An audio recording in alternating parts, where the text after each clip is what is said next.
Assalamualaikum warahmatullahi wabarakatuh. Selamat pagi, salam sejahtera buat kita semua. Bapak Ibu guru hebat yang saya hormati, perkenalkan nama saya Subandi dari SMP Negeri Pasobang, CGP Angkatan 6, Kabupaten Pandeglang, Provinsi Banten. Pada kesempatan kali ini saya akan membahas tentang modul 1.1.A.8, koneksi antar materi, kesimpulan dan refleksi modul 1.1. Pembahasan ini akan saya mulai dari pengertian pendidikan menurut Ki Hajar Dewantara. Menurut Ki Hajar Dewantara, pendidikan adalah tempat persemaian benih-benih kebudayaan dalam masyarakat. Ki Hajar Dewantara memiliki keyakinan bahwa untuk menciptakan manusia Indonesia yang beradab, maka pendidikan menjadi salah satu kunci utama dalam mencapainya. Pendidikan dapat dijadikan sebagai ruang berlatih, bertumbuhnya nilai-nilai kemanusiaan yang dapat diteruskan atau diwariskan.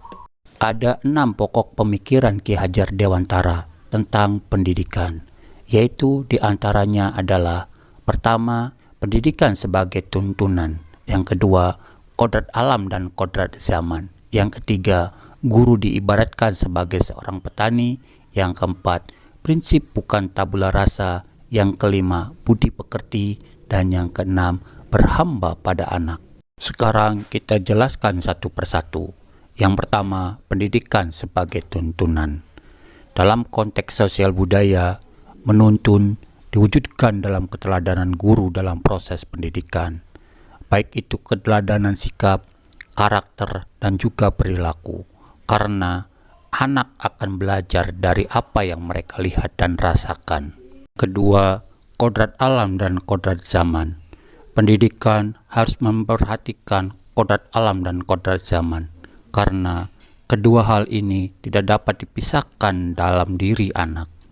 Seorang anak tentunya memiliki kodrat alam, yaitu berupa potensi, bakat, dan kemampuan yang unik, yang berbeda-beda satu sama lain, sehingga guru diharapkan mampu memfasilitasi mereka agar bisa tumbuh maksimal sesuai dengan jenjang usia mereka. Yang ketiga, guru diibaratkan sebagai seorang petani. Guru ibarat petani yang menyiapkan lahan, memupuk, mengairi, dan membersihkan hama agar bibit bisa tumbuh subur kemudian berbuah. Petani dapat mengupayakan tumbuhnya bibit dengan sebaik-baiknya, namun tidak dapat mengubah kodrat bibit menjadi tanaman lain. Yang keempat, prinsip bukan tabula rasa.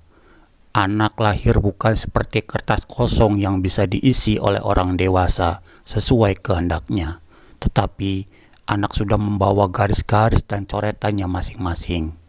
Tugas guru adalah menebalkan garis yang baik-baik dan menyamarkan garis yang tidak baik agar tidak terlihat. Yang kelima, budi pekerti. Pendidikan merupakan benih-benih kebudayaan yang menuntun anak untuk menghasilkan budi pekerti. Budi pekerti berasal dari 2 kata, yaitu budi dan pekerti. Budi artinya cipta, rasa, dan karsa. Cipta itu artinya pikiran, rasa itu perasaan, dan karsa adalah kemauan atau kehendak. Sedangkan pekerti artinya tenaga, fisik atau raga. Jadi, dalam pendidikan harus memperhatikan prinsip olah cipta, olah rasa, olah karsa, dan olah raga. Semua itu harus dilakukan secara seimbang agar tercapai kesempurnaan yang akhirnya akan menciptakan kebijaksanaan. Yang keenam, berhamba pada anak. Hal ini berarti pendidikan harus mengutamakan anak, berpusat pada anak, dan memuliakan anak. Pendidikan dilakukan dengan tujuan membuat anak menjadi selamat dan bahagia. Berikut merupakan hasil refleksi pembelajaran modul 1.1 Filosofi Pendidikan Nasional menurut Ki Hajar Dewantara. Yang pertama adalah apa yang Anda percaya tentang murid dan pembelajaran di kelas sebelum mempelajari modul 1.1. Setiap yang kita pelajari tentunya kita akan mendapatkan hal-hal baru. Sebelum saya mempelajari pemikiran-pemikiran Ki Hajar Dewantara, saya menganggap bahwa dengan tindakan-tindakan tegas dan menghukum siswa bisa merubah perilakunya. Namun ternyata perubahan yang terjadi hanya karena rasa takut dan hanya bersifat sementara, bukan karena kesadaran pribadinya. Saya belum sepenuhnya menyadari kodrat alam dari seorang anak, sehingga saya sering marah ketika anak lamban dalam memahami materi.